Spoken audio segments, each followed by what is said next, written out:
welcome back to my channel. This is Parshvika, the channel where we talk a lot about the financing, cryptos and NFTs, and also we talk about the stocks and investment and everything. In today's video, I'm gonna talk about the mistakes that you need to avoid in your 20s. Now, some of the mistakes I did personally by myself in my own 20s. I am 20s right now, in my late 20s.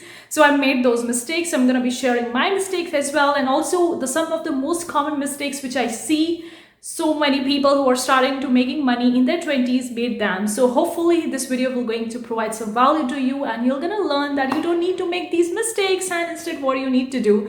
So without further ado, let's get straight with our. Before we go back, consider clicking the like button, guys. I really appreciate that. If you want more such video, then consider subscribing. Whenever I'm gonna upload new videos, you're gonna get notified about it. Also, I have other channel where I talk a lot about making money online as a creative person, as an artist and designer. And if you are one of them, then make sure you check it out that channel. The link is in description box below. Also, if you're looking forward to manage your money, budget and have proper financing stuff, then I have a complete planner bundle, financing planner bundle that will going to help you track your income, your savings, your debt, your investment. Everything is there. It's entirely based on my experience and knowledge so far. The link is in description box below. It's kind of like a PDF download which you can very well download it, and you can maintain your financing and keep it in a proper and good shape, and thereby making more money or saving more money. The link is in description box below. If you're interested in that, then you can very well grab it out. Let's talk about the mistakes that you need to avoid in your 20s. Now, I'm currently in my late 20s, and I did some of these mistakes personally, which I learned very hard across the road. So I'm gonna be sharing that. Mistake that you really need to avoid: having an emergency fund. Yes, I took a break. I took a second to talk about that.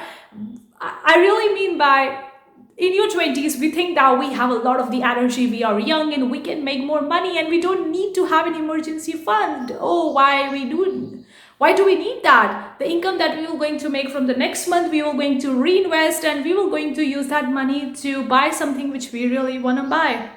And we don't have an emergency fund.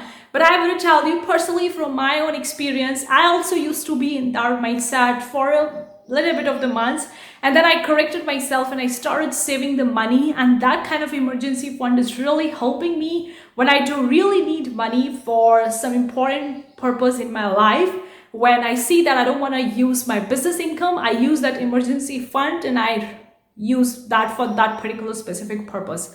So it's really important to have an emergency fund. You can have in your savings bank account, you can have in the form of fixed deposits, you can have in the form of an investments or stocks or real estate or property. Whatever way you can have, you can secure this money, you can have it in the emergency fund. So that is the first mistake that usually people don't have an emergency fund.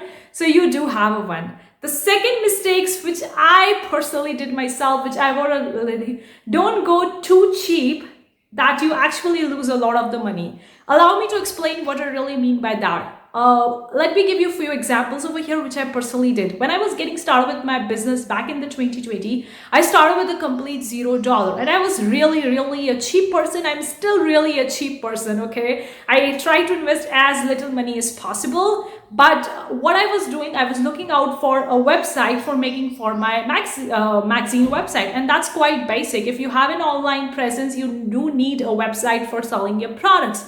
And at that time, I was literally going very cheap, and I was finding a very cheap website builder for making my website. And in turn, I have to pay a hefty amount of money to set that website, because once I bought that premium plan, I thought that my website would be running very fine. I don't need to have any more money invested. But then that process or that website builder was really conky. I really need to pay some developers to actually build my website. That cheap really cost me more money, and really I paid hundreds of dollars for that website.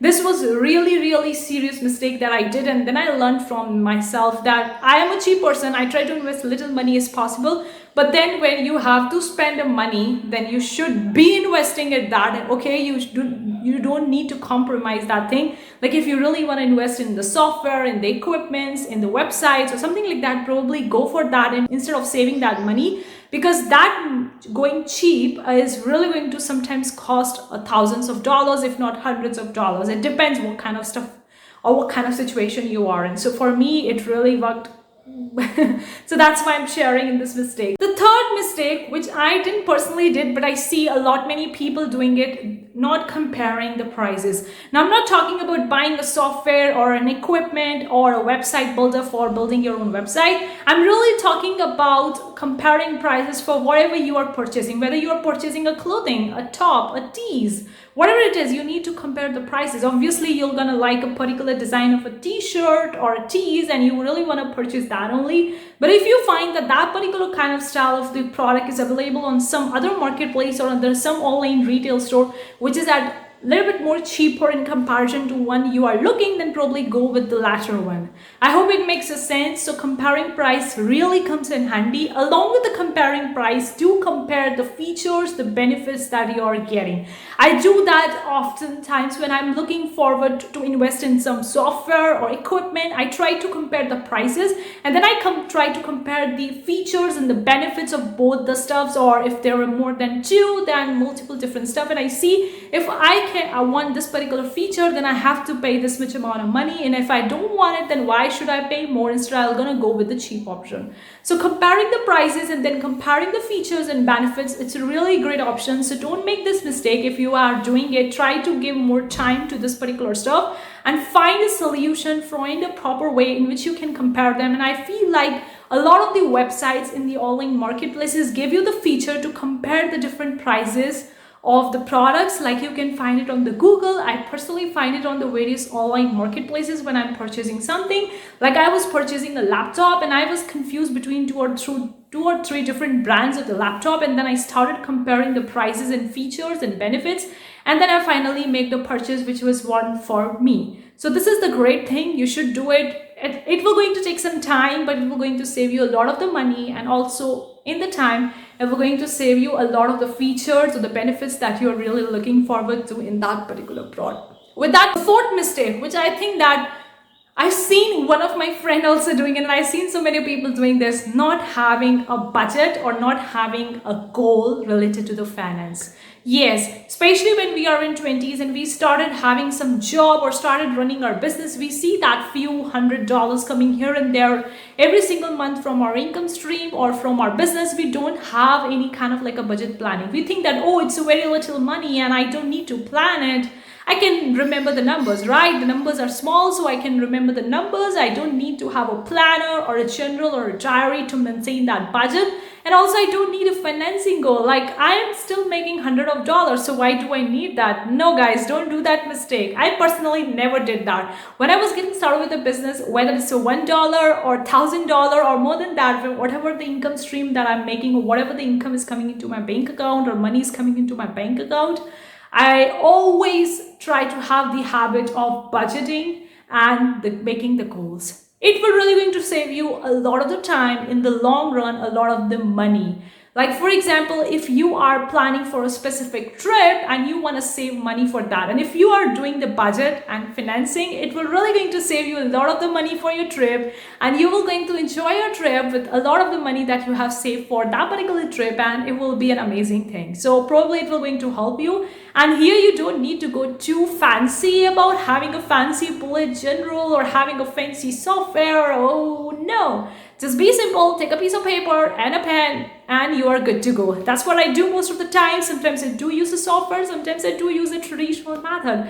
Last mistake that I want to cover for this particular video, which I see most of the people do make in the 20s, I never did that and I'm so grateful about it, is that not saving the money. Now I have already covered the point over the emergency fund. Emergency fund is a different when you do need an emergency, maybe for a medical purpose or for some other general purpose, you can use that. But savings is a savings. That means you can have a fixed deposit, investment, cryptos, NFTs, or whatever way you can save that money, and you can use that money for whatever purpose you want in your future. Maybe saving it for retirement if you're looking forward to one. Now personally, I'm not looking forward to a retirement because I think that if I'm going to reach to 60 years, I don't want to retire because I love what I love doing, and I love making these videos, and I love making the products and talking about my brand and all, and I don't want to actually retire. Obviously I'm gonna go more passive towards that, but still I don't want to retire. But still guys, even if you don't want to retire, try to start saving money, because that money maybe not going for your retirement, maybe going for your marriage celebration, for your trip, for your business,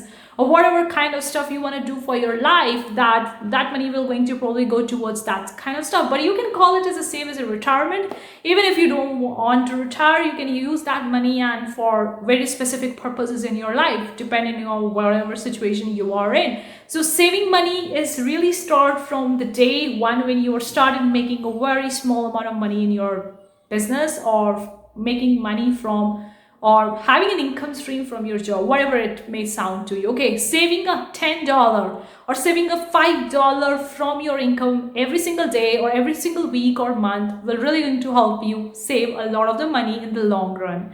And also this is a great habit. Like right now, if you're making maybe $1,000 a month, try to save at least $50, $60 or $20 or $30, whatever you can save. And when you are going to make multiple six-figure, multiple seven-figure, since you have created this habit will going to help you later on down the road as well. So you see that this is a mistake many people do in their 20s, because 20 is an age where we are young.